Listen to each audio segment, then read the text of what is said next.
আসসালামু আলাইকুম গাইজ। রাত 1টা বাজে।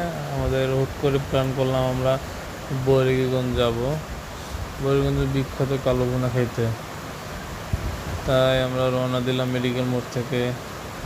যেতে যেতে টুকটুক বৃষ্টি পড়তে পড়তে বর্ডারে গিয়ে প্রচুর বৃষ্টির শুরু হলো। তারপর একটু ওয়েট করলাম বর্ডার মোড়ে, 5 মিনিট ওয়েট করবো, তারপরে থেমে গেলো বৃষ্টি। তারপর আমরা আস্তে আস্তে, কারণ যেহেতু রাস্তার অবস্থা খারাপ ছিল, একটু স্লিপিং রিস্ক ছিল, আর আমাদের গাড়ির একটু সামনে টায়ারের পাম্প কম ছিল, তাই আমরা আস্তে আস্তে করে গেলাম।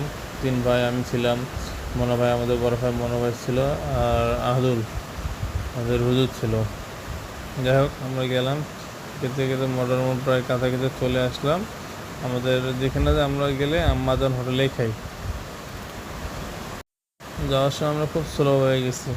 এই যে আমাদের আম্মাজান হোটেল চলে আসলো, এই সেই হোটেল আম্মাজান হোটেল। আমরা এখানে গেলে এখানেই খাই। এদের খাওয়ার মান সম্মান খুব সুন্দর, মজা হয়, আর খাওয়াটা খুব সুন্দর লাগে, পরিবেশটা খুব সুন্দর।